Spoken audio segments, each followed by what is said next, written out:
Hello, everyone. So today we're going to talk about equity and the ecosystem in North Texas. And we have an amazing panel here who's going to share their insights and experience living this day to day. But before we go into this panel, I just wanted us to step back and talk about why do we need to talk about economic justice and what does the business ecosystem have to do with any of that? You know, the need for economic justice really starts in many ways with the founding of our country and the fact that it was built in a way where some people had and others had not. In fact, if you take the sense of the past and you think about Black people, Indigenous people, women, it has paved the way for folks to not have an equal shot. And that has resulted in a series of wealth gaps that are untenable for us as a nation. You may have heard that it would take over 225 years for Black families to build wealth that's equal to that of white families. And this was before the pandemic. And in fact, assets and income and wealth have been declining consistently over the past few years. And so if you imagine that and you think about everything that's been exacerbated in times of COVID, economic justice is important for us to be the country we say we want to be, but it's also imperative for our country to actually have a global and measurable impact in the world. So why is there economic injustice? You know, a lot of times we talk about systems being broken, but the systems were actually built to get the exact results they are getting. They were built and designed to suppress and oppress the wealth, income, and prospects of few, in service of the wealth, income, and prospects of others. And that has resulted in a systematic suffocation of wealth in communities of color, particularly Black and Indigenous communities. And so in order to actually address that, you can't pick off one of those things at a time. You can't pick off housing. You can't pick off just business. You have to actually work together in an ecosystem way to address those issues, because every single one of those systems have now become so intertwined that it's difficult to address one piece without really addressing the whole. So now we have an idea of why we need economic justice and why it isn't equitable. Now let's talk a little bit more about why are we focusing on businesses? Well, lots of times when you're talking with folks in the social impact field or others, you hear a lot about education, you hear a lot about home ownership, you hear a lot about income and jobs, but business ownership is actually an underutilized tool for wealth creation and growth. Despite all of the challenges that you're seeing with Black businesses facing compared to others, wealth generation is actually a huge tool with Black businesses, because 12 times Black businesses have 12 times the wealth of their non-business owner peers. And so if you're thinking about closing the racial wealth gap, whether it's with Black, Indigenous, or people of color, you can't really close that wealth gap without having serious consideration, support, accountability, and tools for Black businesses and businesses of color. And so if you want to do that and you want to do that well, you really have to have an ecosystem approach, not just where people are saying they want to work together in service of these goals, but having very clearly stated metrics, outcomes, roles and responsibility, and accountability for the long-term systems change that you're looking for. And so with that in mind, I would love to bring our panelists on to talk about, well, what does this ecosystem look like in the North Texas region? So welcoming all of my panelists to join. And so what we're going to do to start this panel is we're going to ask everyone to share their name, their organization, and what motivates you to focus on equitable business growth. And why don't we start with you, Zarin? All right. Zarin Gracie, good afternoon, everyone. Zarin Gracie with the City of Dallas, Assistant Director of Economic Development. My motivation is simple. It's just the right thing to do. Focusing on when small minority women-owned businesses succeed, the minority women-owned business communities actually thrive as well. What about you, Emily? Hi, I am Emily Ryder Perlmeter. I am Community Development Advisor at the Federal Reserve Bank of Dallas.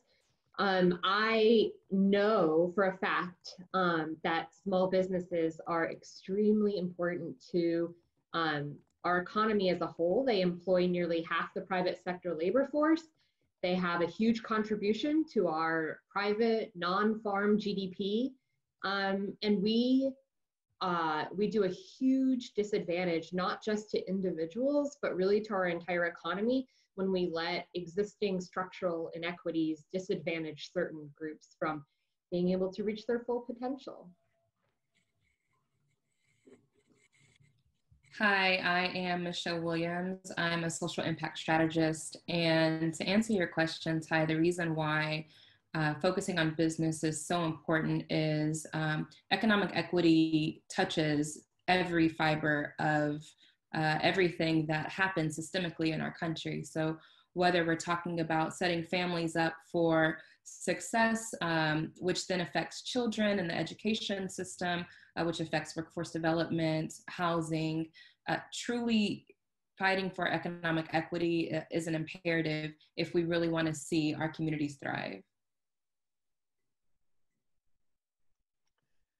Thank you, Ty. I'm Greg Campbell, and I am CEO of Rainmaker Inc., a financial and advisory firm here in Dallas. And I'm also the managing partner of Metagenie Capital, a venture capital firm. And my interest in this topic derives from the fact that I am the beneficiary of an ecosystem. That's how I was able to build a number of businesses over the last 30 years. It's also the reason that I'm here is also because I see such rich potential in the Black and people of color businesses that I get to engage in with on a daily basis. There is tremendous potential here in North Texas that we just have to take advantage of by supporting these businesses.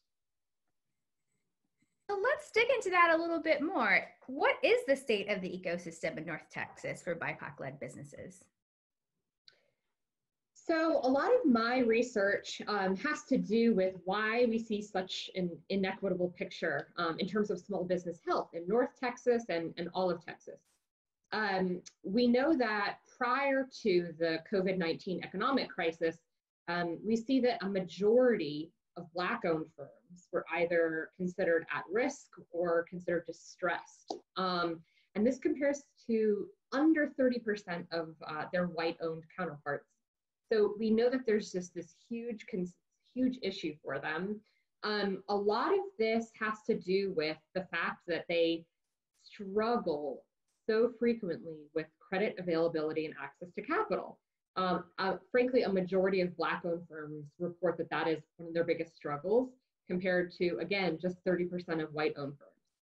So I see a lot of structural reasons for this disparity, and this is true in North Texas. So for a lot of particularly Black and brown business owners, there is a lack of a relationship with a mainstream big bank. We saw how that played out in terms of really poor access to the PPP as a funding source this year. So community banks and minority-owned banks actually play a huge, outsized, important role in providing that access to capital for business owners of color and for women-owned firms. But we've seen since the Great Recession that there's just been a huge constriction for community banks. And in as far as MDIs or minority depository institutions, there are almost none in North Texas. There is one Asian-owned bank.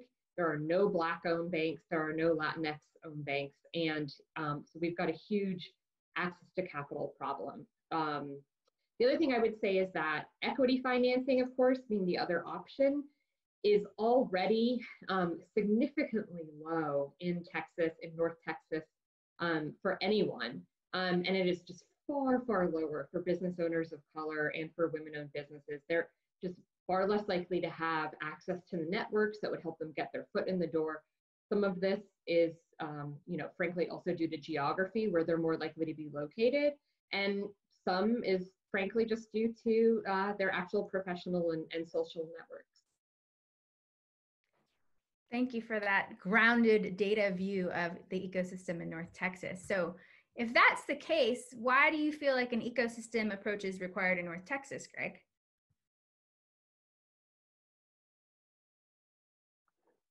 one of the drawbacks of North Texas's engagement with business development in underserved communities is our fractured and often inconsistent approach. We launched an entrepreneurial education initiative here and a small business lending program there. Our conscious corporations increase their procurement goals, but the rules of engagement lock out many who would want to participate. We assume singular programs fit the variety of needs of these very disparate businesses. This one-size-fits-all thinking and programming discourages rather than encourages business development in our communities. These businesses, micro, small, large, striving, are all surviving despite the historic systematic financial capital discrimination that Emily alluded to, redlining, educational barriers, and poor infrastructure. These are not victims, but true survivors that now need an opportunity to thrive. The needs are great and varied, and that's why we need a systematic approach to allow these businesses led by Brown, Black, Indigenous people, and people of color to succeed. One of the things that attracted me to North Texas is our consistent willingness to get things done. We have examples of how to address this issue here in North Texas. We made some progress in building and supporting the ecosystem around tech startups here in the Metroplex. We can now count a number of accelerators, meetups, demo days, mentors, and other support mechanisms. In the most recent pandemic, North Texas has risen to the test with an ecosystem of healthcare support, funding to nonprofits, coordinated relief programs, and ongoing education. So we know how to do this. The time has come to make a real difference in BIPOC businesses. We need a comprehensive plan and the full engagement of business, financial, educational, government, and foundation stakeholders. The benefits can be measured in financial wealth creation, a higher tax base, progress against the social determinants, educational disparities, shorter lifespans, unemployment, and housing shortages, but most important, in better lives. Thank you, Greg. Yeah, I'll kind of piggyback. I agree with Greg. I think that in a more simpler, Greg is very eloquent in his words. In a more simpler way that I can say this is, I think we need an ecosystem approach, because historically, the way we've been trying to help and serve has been scattered. It's been scattered from a geographic perspective. It's been scattered from a scope and focus perspective, and it's been scattered from a individual versus a collective approach in how we want to address the issue. So from that perspective, I think, we've used that term ecosystem. We've been using that for years, but I think it's always been had, to Greg's point, a singular focus, either ecosystem focused on this or ecosystem focused on this, and it hasn't been a collective approach. Anthony Johnson, our new Chief of Economic Development and Housing, briefed the City Council for 3 hours yesterday trying to explain the concept of the community transformation roadmap that he put together, and how typically the city is charged with trying to fix these things and do these things. And he's saying, no, this is going to be a collective approach, not just a collective approach where we're all grabbing organizations and putting them together, but we're going to focus on a particular area of the city to address these needs collectively. So all of the anchor institutions, all the City of Dallas and all of the nonprofit partners, we're going to join forces and we're going to focus on an area, fix that area. Now let's rotate to the next area, but put all of our collective effort into one area. In this case, it's that southern sector that we all know has been neglected for years. From, you can name the zip codes, you can see the stats, in every stat, they are the lowest from there. So really want to put a collective effort in that particular area.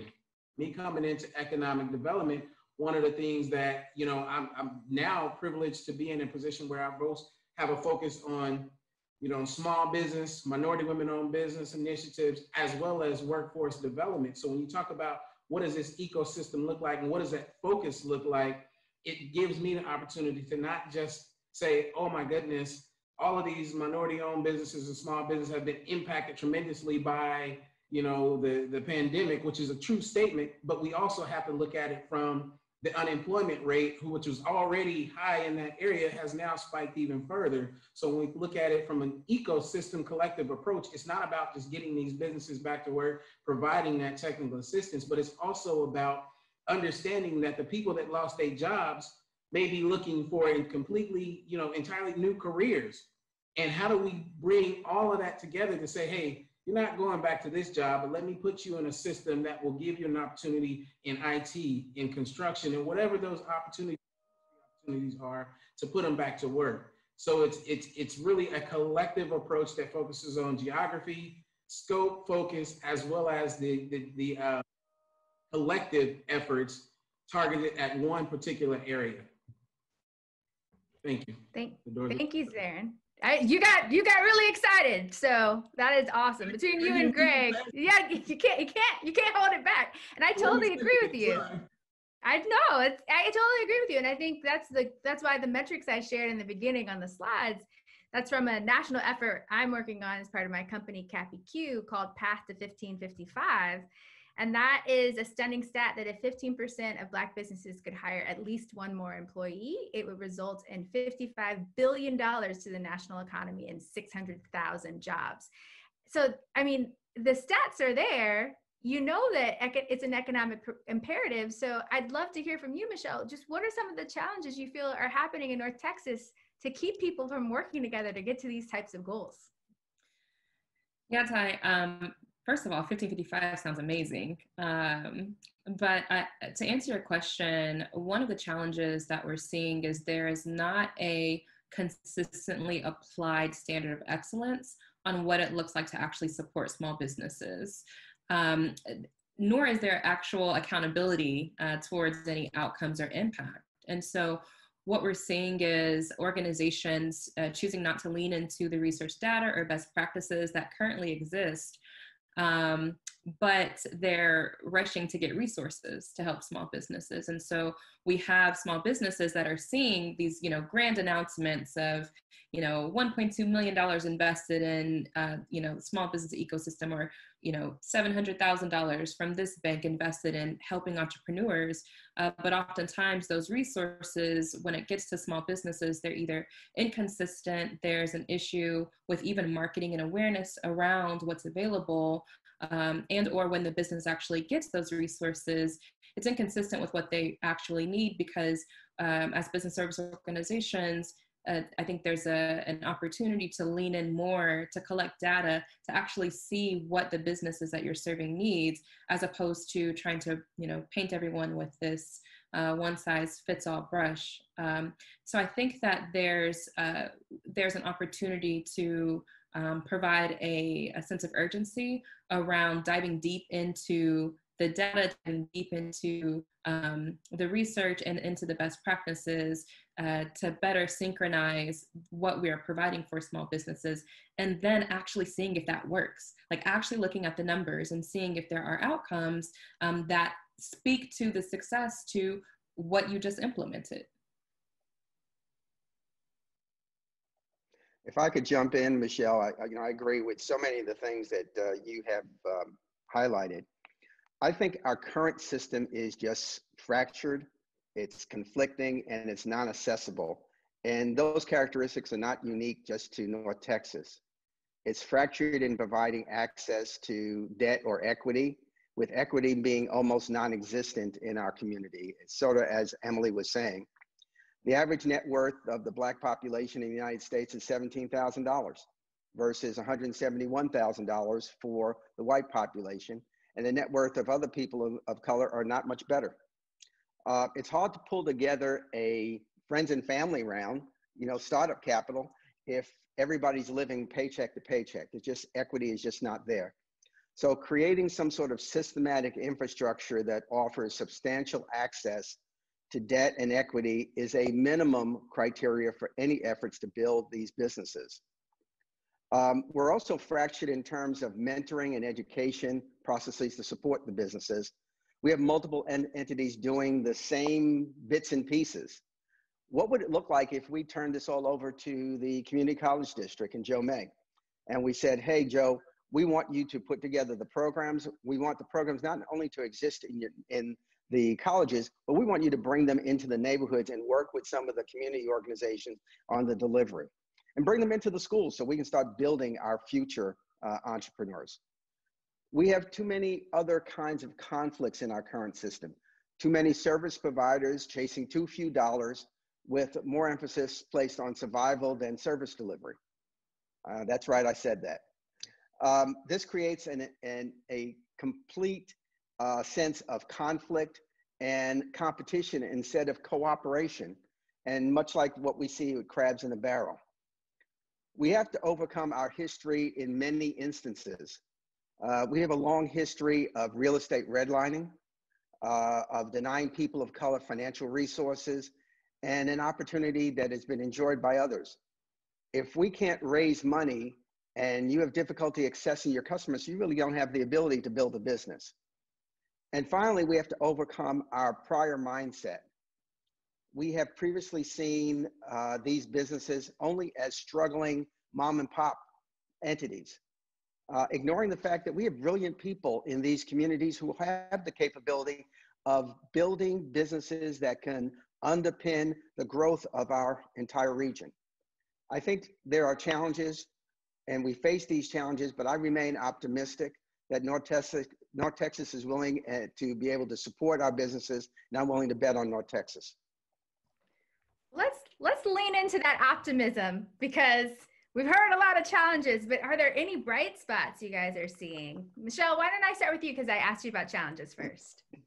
Yeah, you know, entrepreneurs are gritty and crafty people. I think that is a skill set that you kind of have to go into when you're betting on yourself. And so what we're seeing, especially in light of COVID, is you know, a willingness to pivot, a willingness to find resources on their own and just to figure it out.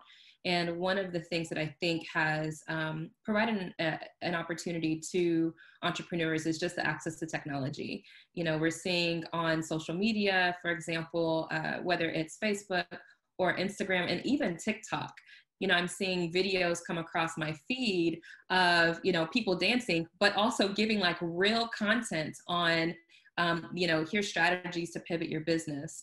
A great example is on Facebook right now, there is a group called DFW Black-owned Businesses that have over 17,000 people that are in there sharing resources, you know, sharing information, you know, saying, hey, I talked to this banker and they helped me, you should go talk to this person. And that's a great example of entrepreneurs just figuring it out, you know, seeing how can I use what's accessible to me to get the resources and information that I need, and how can I lean in ways that are strategic to try to reach out to subject matter experts. I agree, Michelle. Those are really good examples. I will start off my bright spots with just a mention of a dim spot, but stay with me, I promise. So I think that we are slowly, as a community, starting to learn the lessons that having a one-size-fits-all policy approach, funding approach, which is race neutral, income neutral, gender neutral, and industry neutral, it's not going to do anything other than reinforce the existing structures and systems that we already know are not equal. And that's exactly what we saw happen with at least the first round of funding for the PPP. What we are slowly starting to be able to talk about is that we do need this targeted approach, and it does need to be targeted to particular areas, particular demographics that may be the most vulnerable, because that's really how you're going to be able to approach this equitable foundation that we can kind of start to build together. So knowing that we've been able to have those conversations at least is a bright spot for me. Knowing that people are willing to course correct or to acknowledge that that maybe wasn't the best approach to take to begin with. Knowing that there are going to be, local initiatives from micro lenders, from local government that will step up and say, you know what, we have an opportunity here to be a little bit more specific and targeted to directing aid to the most vulnerable firms in our community. And then just like Michelle, and I think Greg touched on too, I will say that I'm always inspired by the small business owners themselves. I mean, I've spoken to folks who have great examples of, being able to pivot from, a small clothing manufacturer to saying, hey, I can just pivot right now and I can start making masks. I can start learning how to produce PPE, right? So then I can start serving my community, start protecting the people that I am living with and providing services to. And they, their resilience in that has always been something that I've come back to and thought, you know what, I think maybe it'll be okay. Thank you, Emily. So part of the bright spot I see is all of you on this panel. So I'm going to open this up to everyone, but we'll start with Zarin on just share some of the ways that you're building the ecosystem, and don't be shy. So share all those things. Thank you. I will not.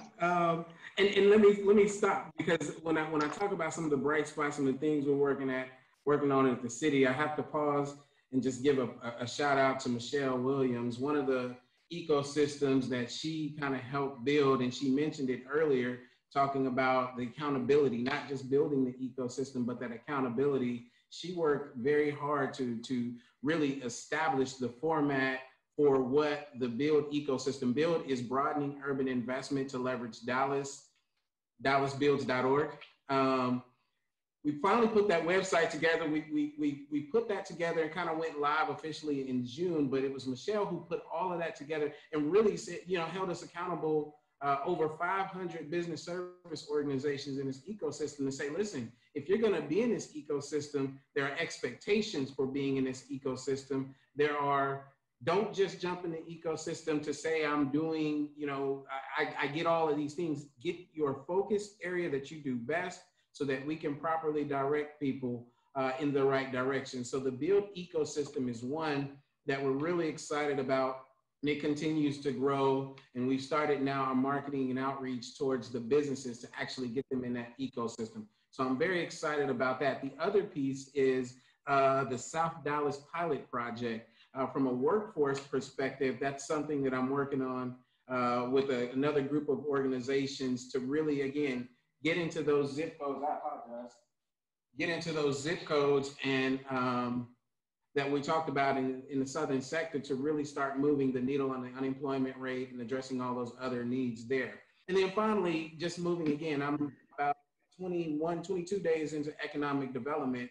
And one of the things I'm excited about is really just understanding all of these pockets of money that economic development has, and really creating, a like I did with businesses. MWBE is doing business with the city. It's creating that clear path to really move businesses into how to access this money and how to be prepared to get access to this money and how to utilize it to make our communities grow. So those are the three things I'm really excited about there. Thank you.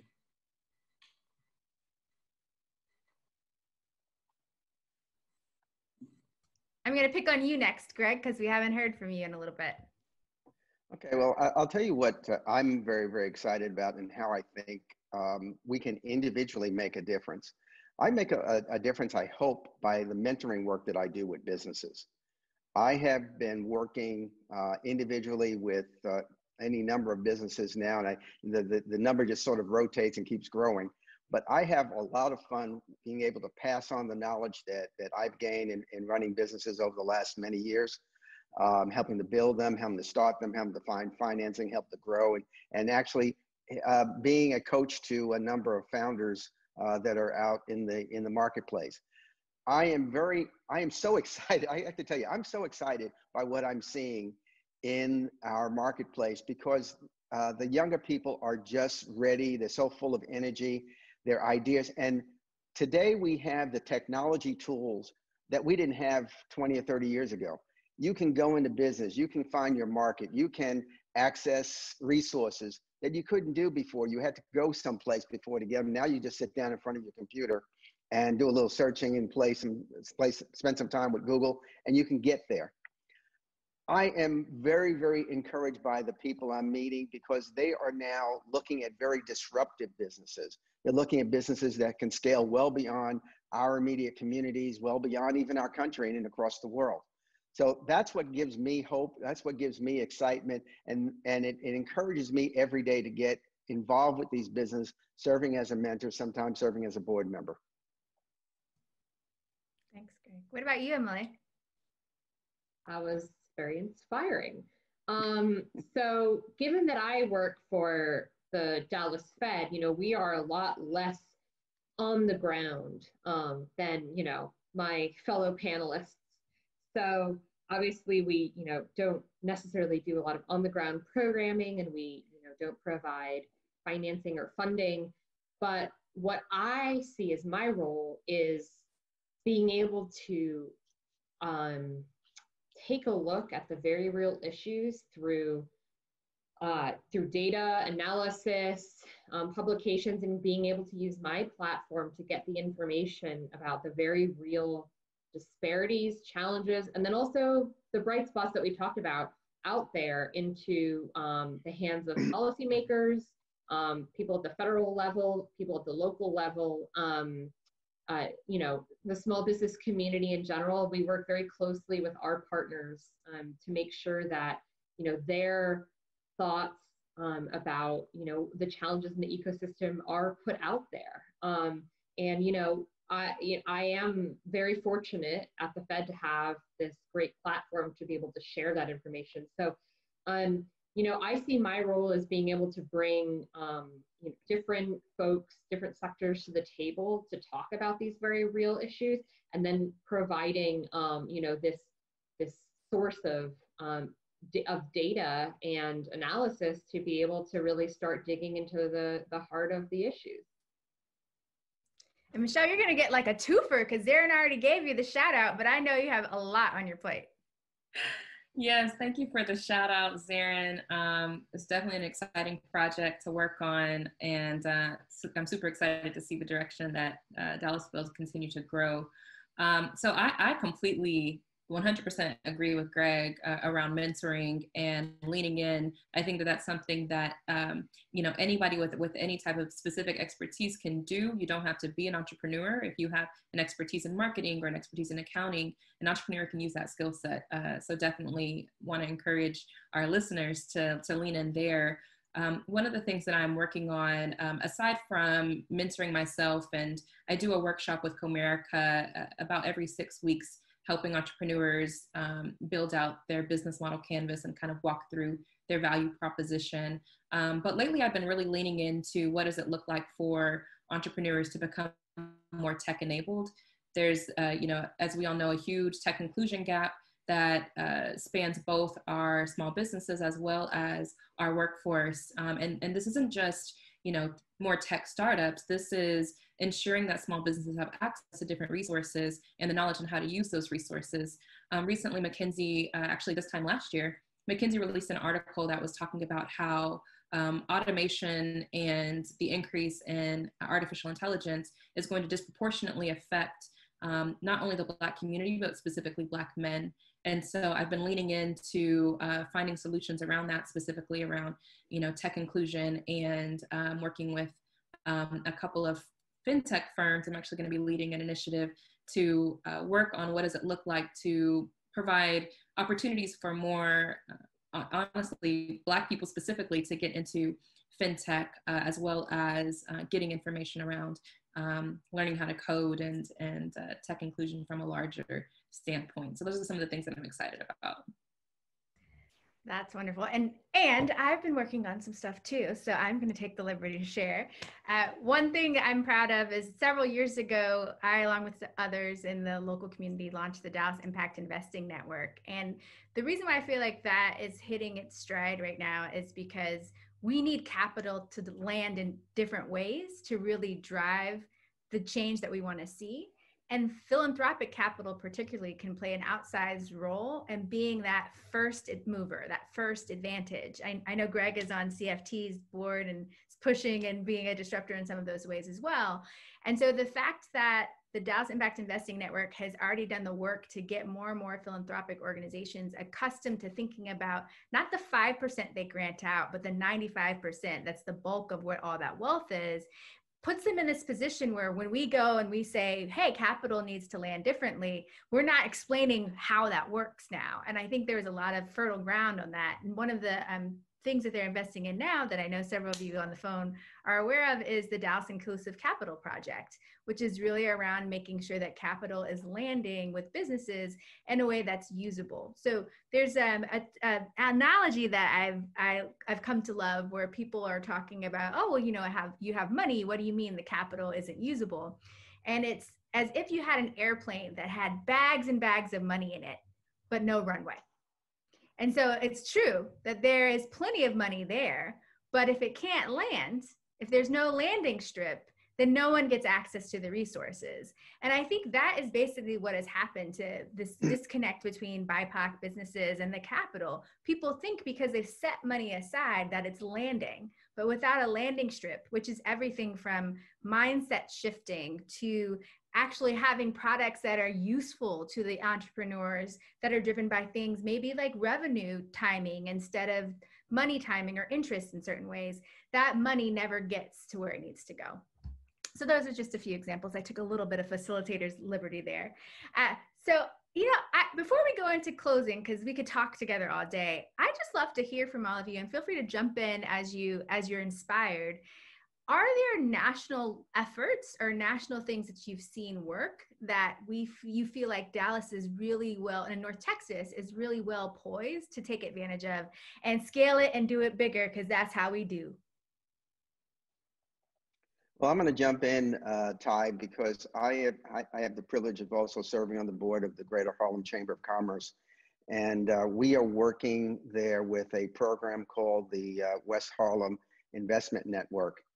And what we're doing there is raising $300 million to build a series of platform companies that will employ people in the community in technical jobs across life sciences, fintech, ed tech in that space. So we're building real companies that will have platform-like range that will service both domestic and international customers, headquartered in Harlem with real capital. We're finding a different use for the Opportunity Zone funds. So rather using it for real estate, we're using it to fund these businesses. Partnered with a venture capital fund that is leading this effort to make this work. We've already targeted a couple of acquisitions to put in the basic platform there, and it's up and running, and it looks like we will be able to have our first close on about $50 million at the end of this month, bringing in capital to work. And then we are looking at the impact that it will have in training. We partnered with Columbia University and with the City College of New York in Manhattan, in Upper Manhattan, and we have the educational component there. We're leveraging work that's being done in their campuses to make those commercial ready in the community. And the important thing is it's tied in directly with the community. So the businesses, the employment is going to come from the community. The businesses they're going to be supporting are coming from the community. So it's a broad community effort. Thanks, Greg. And a lot of people don't know of that about the Opportunity Zone, that it's not just real estate. So very, very savvy and not surprising. Yeah, one of the things that or organizations that I am just a fan of is the Kaufman Foundation and the work that they're doing around providing data and research for entrepreneurs.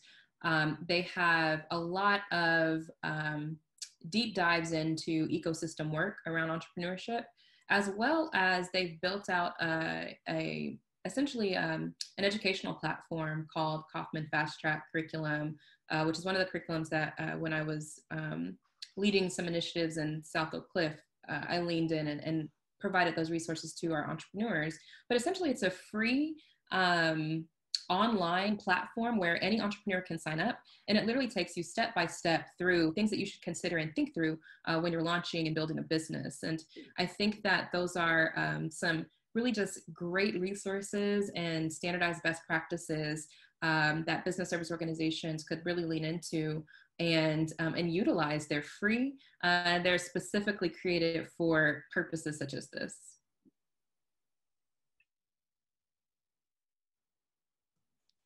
Emily, Zarin? Yeah, I don't have much, but I think, and again, Greg, and I think we've all kind of said it at one point or another, but some of the trends I see is that these, there's this effort to not just raise capital for the sake of small businesses, but specifically for Black-owned businesses in order to get them in the right position to move them past all of that. I'm seeing that trend happen, and I think there's some opportunities where there's starting to be a little more focus here in Dallas, where the equity is coming to specifically target those Black businesses. So I'm seeing that not just starting to evolve here in Dallas, but around the country, and I think that's just another encouraging effort that we see happening to kind of change the status quo. And I think, we've touched a little bit on this, but I think, investing in, upskilling and workforce development is a huge component of this. Employer firms make a huge contribution overall to the community, to our country. I have seen some interesting things go on. One of the partners we work with is actually the Small Business Development Center Network of North Texas. They are co-located with Dallas County Community College. And, they were really advising a lot of their very, very small firms, micro firms, minority-owned firms, who had to shut doors and yet were able to get access to some government funding to hold them over. Say, use this time to put your people through some training so that when we get on the other side of this, the folks that you have had on your payroll for this whole time are actually going to become even better employees. And I think that that is the sort of creative thinking kind of on all sides of the small business world that I think is really positive, and I think is going to pay dividends in the future. Well, thank you to everyone. I'd love to just close us out and ask each of you, just from your personal and professional vantage point, what do you think are the next steps for everyone?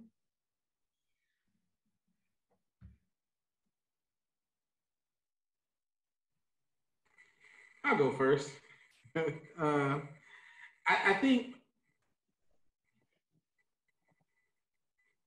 it sounds real cheesy when I say this, but just remain encouraged in what all the efforts that are being made. And even though those intentions may sometimes, I think the intentions are there and people are taking action and finally understanding that there are some real systemic issues that prevent small minority-owned businesses from growing. So just being encouraged in the fact that people are making efforts. And now the next steps are, how do you kind of herd them in so that we can make that collective effort to improve, particularly the city of Dallas. I would just say once again that, approaches need to be targeted. We need to be really intentional, and we can't do a one-size-fits-all. We need to focus, and we need to have support at all levels, and make sure that it is geographically, racially, gender-wise tailored so that we can have the best possible outcome. Yeah, so I'll separate my next steps into two. So for business service organizations and organizations that serve entrepreneurs, I would say, lean into the data, be intentional about asking questions. Don't assume. You don't know what you don't know until you ask. And so I would just encourage, those of us that are leading the ecosystem and are working within the ecosystem to really deeply understand the specific needs of the entrepreneurs that you're serving, to make sure that we are not leaning into confirmation bias, where we assume a thing is to be true. And so we lean in that direction and then we pat ourselves on the back and say, yeah, that was true. For entrepreneurs, be loud, be loud and annoying. Knock down the doors, say what you need specifically, hold the organizations that are serving you accountable, the banks that are serving you accountable, and be vocal about what you need. Because I think that one of the things that we are seeing just nationally is this response to people voicing their needs. This is even outside of, the specific topic that we're talking about, but people voicing their needs loudly and making sure that they're heard. And so I would just encourage entrepreneurs to do the same. I would just say in closing that I think we have to develop a sense of very much of a focus and an urgency. And we have to recognize that this is not something we're going to do in a 3-year plan or 5-year plan. This is going to be something that we have to build out for the long run. We're trying to make both a substantial change today and a generational shift. And we have to recognize that. That doesn't happen in a year or 2 or year or 3 or with a couple of investments of a couple of $1 million. It's not going to happen that way. I put my emphasis a lot today on the financial side of the world because I think that's really where we have to make a big, big difference. The biggest gap in my mind is around equity. No equity, no startup funding, and certainly no growth. The traditional VC model will work for some, but not all of the businesses that we're trying to help. We need to start thinking about hybrid models that funds equities like streams, but allows owners to recapture their ownership through profit sharing, for instance. And here's where foundations in our community can really step up and take the lead because they can help us create these kinds of hybrids. We have to really recognize that somebody has to own this initiative in North Texas. And that's really, as we close this out, that's really one of the big questions that I have. Who is going to own this? Is this something that's going to be owned by a chamber, by the city, by SPV? Who is going to actually own this initiative?